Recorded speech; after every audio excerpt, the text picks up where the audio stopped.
안녕하세요. 미주친의 씨퍼스입니다. 최근에는 제가 IPO 상장회사나 성장주 위주의 영상을 많이 올렸는데요. 오늘은 밸런스를 좀 맞추기 위해 대표적인 경기 방어주의자, 배당주인 프록터앤갬블을 분석해보려 합니다. 기술주뿐만 아니라 앞으로도 모든 영역의 분석 영상을 올릴 테니 아직 구독하지 않으신 분들은 멈거리지 마시고 구독 버튼 눌러주세요. 그럼 전 세계인의 국민기업 프록터앤갬블을 분석해보겠습니다. 오늘도 간단한 기업 소개, 매출 추이, 매출 분석, 위험 요소, 재무 분석, 그리고 결론으로 마무리 지을게요. 시작하기 전에 좋아요와 격려의 댓글 달아주시는 건 잊지 마시고요. 프록터앤갬블은 1837년 미국 오하이오주에서 설립된 세계 최대의 생활용품 판매 업체입니다. 180년도 더 된 기업이에요, 이게. 이 기업은 배당킹 중에서도 대장주로 뽑히는데요. 참고로 배당킹이란 50년 이상 연속으로 배당을 늘린 기업에게 주는 명예훈장과도 같은 칭호예요. 2020년 기준 매출은 710억 불, 원화로는 약 78조 원이죠. 이 사이즈가 체감이 되시나요? 거기에 순이익은 130억 불을 기록하면서 18%라는 엄청난 순이익률을 기록했어요. 순이익률이.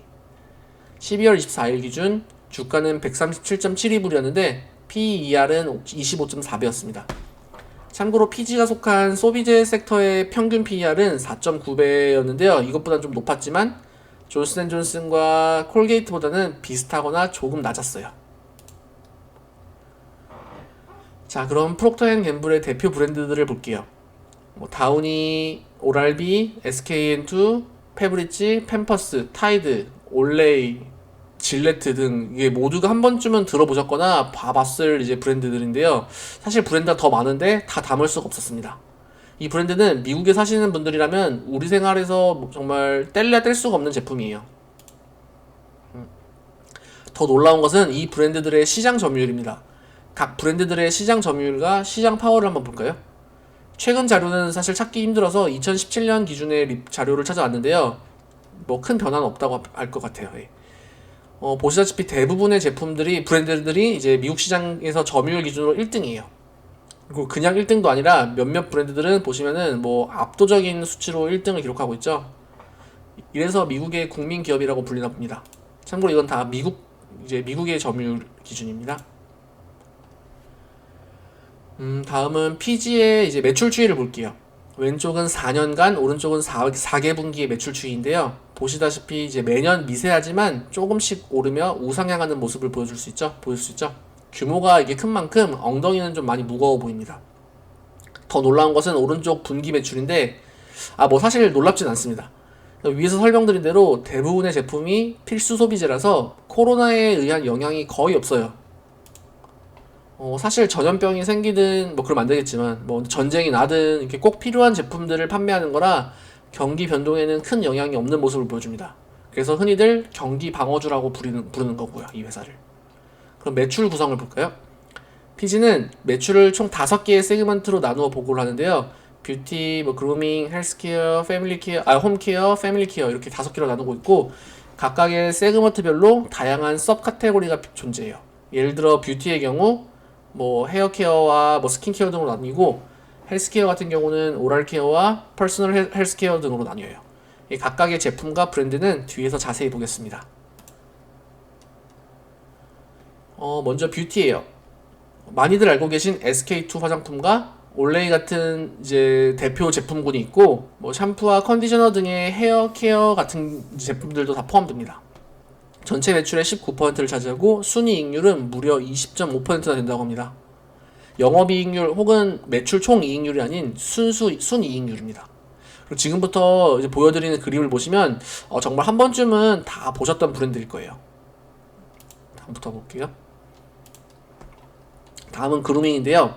질레트와 브라운 같은 남성용 면도기에서부터 비너스와 같은 여성용 면도기 그리고 면도기 날 등을 판매하죠. 전체 매출의 9%를 차지하고 순이익률은 21.9%입니다. 이거 그림 아시죠? 이거 안 보여줘도 될 것 같아요, 이건. 다음은 헬스케어인데요.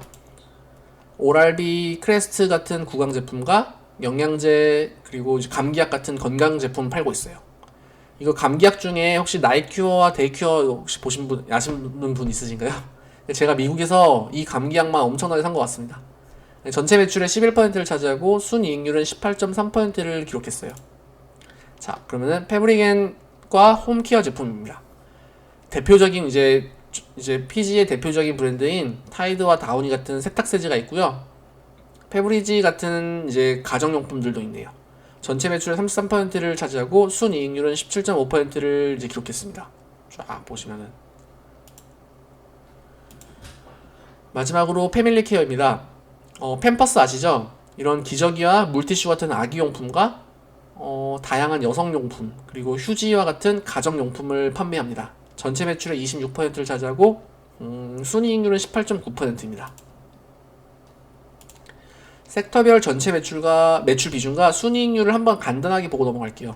이렇게 보시는 것처럼 홈케어와 패밀리케어의 비중이 가장 컸고 두 개 비중의 합이 약 60%였어요. 그루밍과 뷰티의 비중은 다소 낮아 보였지만 이제 이쪽의 순이익률은 다른 섹터보다 더 높았습니다. 특히 질레트와 브라움 그리고 비너스라는 엄청난 브랜드 파워와 시장 점유율을 가지고 있는 그루밍 섹터는 비록 매출 비중은 가장 적었지만 순이익률은 21.9%라는 엄청나게 높은 수치를 기록했습니다. 그럼 3년간 이 5개 세그먼트들의 매출 변동 추이를 볼게요. 패브릭 홈케어의 비중 및 이제 증가폭이 가장 컸고요. 베이비 패밀리 케어 등은 이제 등락을 반복했지만 우상향 추세이고 뷰티와 헬스케어 같은 경우는 조금씩 꾸준히 증가하는 모습을 보여줍니다. 하지만 그루밍 같은 경우는 지속적인 이제 매출이 하락을 하고 있는데요. 앞으로도 이제 매출 추이를 계속 봐야 될 것 같아요. 이게 가장 이익률이 가장 높은 회사였죠. 그래서 이제 이거의 성장은 참 대단합니다. 자, 그럼 지역별 매출 비율을 볼게요. PG는 매출을 그냥 심플하게 미국과 글로벌 두 개로만 구분했어요. 2020년 기준 미국이 전체 매출을 차지하는 비율은 44%이고 글로벌 지역에서는 56%를 감당했습니다. 참고로 PG의 2018년도 매출 비율은 미국과 글로벌이 각각 41%, 59%였는데요. 이게 글로벌 지역에서의 매출 증가율이 다소 둔화되고 이제 미국에서만 매출이 이제 2년간 15%가 증가하는 등 이제 매출 비율이 조금 이제 바뀐 것 같습니다. 바뀌었어요. 정말 이렇게 미국에서의 성장 보면은 미국 국민 브랜드의 위험을 볼 수 있죠. 근데 이 글로벌 지역에서의 매출 이제 둔화는 좀 약간 걱정이 되는 부분이에요.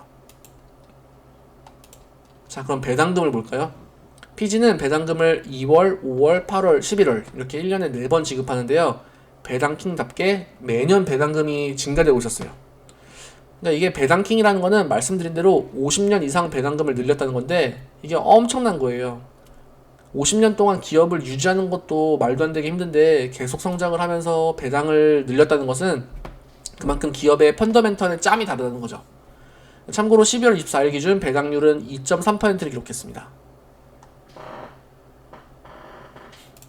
그럼 프록터 앤 갬블의 위험 요소를 볼까요? 위험 요소를 일단 훌륭하지만 경쟁자보다는 낮은 수익률을 기록했어요. PG의 매출 총이익률은 약간 51.6%가량으로 섹터 평균인 31%보다는 높았지만 경쟁 비교자인 존슨앤존스와 여기 콜게이트의 65% 그리고 60%보다는 많이요. 한 10%가량 낮았어요.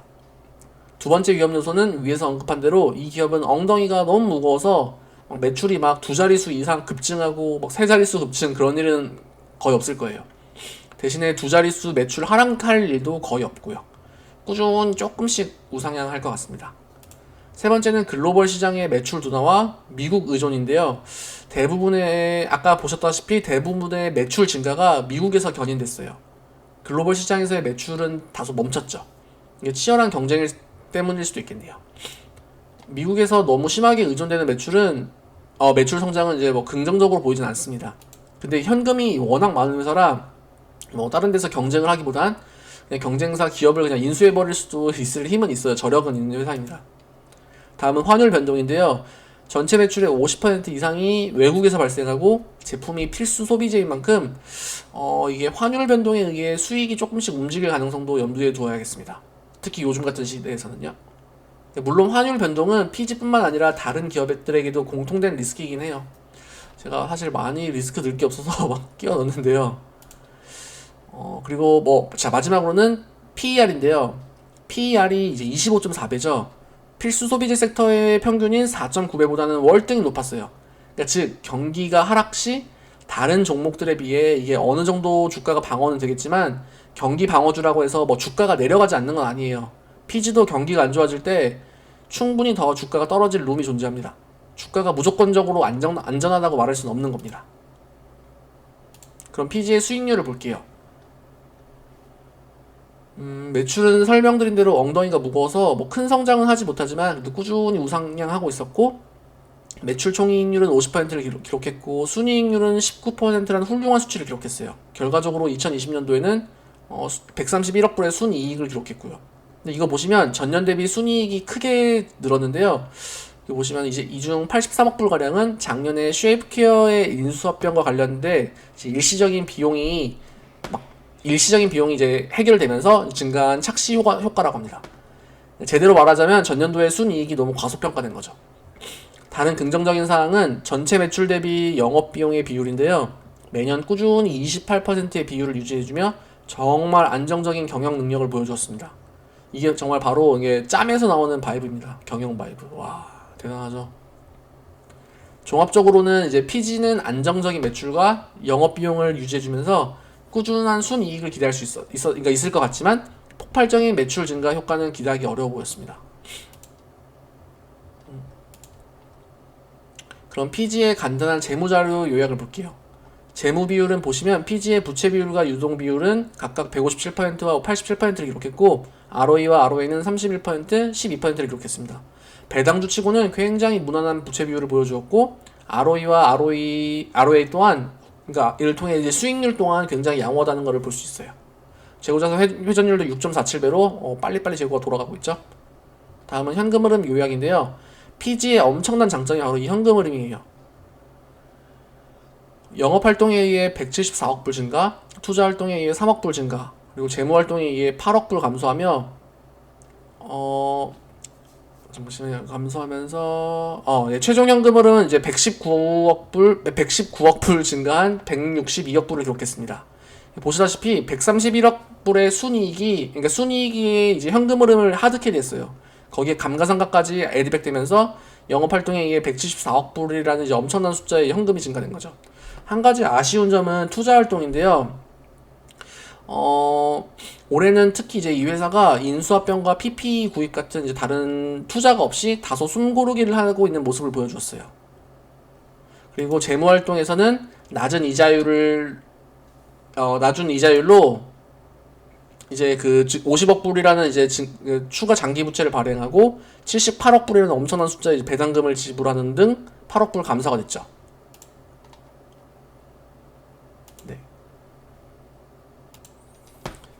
네, 근데 종합적으로 162억 불이라는 이제 거의 원기호급의 현금을 보유하게 됐네요. 그러니까 주주라면 향후 추가 인수합병이나 배당 증가 등의 소식을 뭐 기대해 볼 수는 있을 것 같아요. 마지막으로는 결론입니다. PG는 국민 생활용품 판매업체로 세계 최대 생활용품 판매업체이고 2020년 기준 매출은 710억 불이었습니다. 경기 변동에 의한 영향이 거의 없는 기업이죠. 그리고 배당킹인데요. 배당킹으로서 50년 이상 배당을 증가해준 펀더멘털이 확실한 기업이기도 하고요. 수익성과 재무 건전성을 보면 PG는 경쟁자들보다는 다소 낮지만 50%의 매출 총이익률과 19%라는 이제 훌륭한 순이익률을 기록했고 매출 대비 영업비용의 비율은 3년간 28%로 유지하는 등 경영 능력이 훌륭했어요. ROE는 31%였고 훌륭한 현금 흐름을 기반으로 162억 불의 현금도 보유하고 있고요. 마지막으로 PG 투자 시 고려할 리스크를 볼게요. 뭐 리스크까지는 아니겠지만 PG는 엉덩이가 무거운 매출 성장을 보여주고 있고요. 글로벌 시장의 매출 둔화와 미국에 의존하는 매출 성장은 좀 걱정이 되어 보였어요. 그리고 또 계속 줄고 있는 그루밍 사업 분야에도 걱정이었고요. 마지막으로는 이제 낮지 않은 PER인데요. 25.4배라는 높은 PER을 기록 중이었어요. 경기 방어주라고 해서 무조건 주가가 무적은 아니라는 것을 꼭 명심해 두셔야 합니다. 영상이 조금이라도 도움되셨으면 좋아요와 댓글 꼭 부탁드리고요. 오늘도 소중한 시간 내어서 영상 끝까지 시청해주신 모든 분들께 감사의 인사드리며 영상 마치겠습니다. 감사합니다.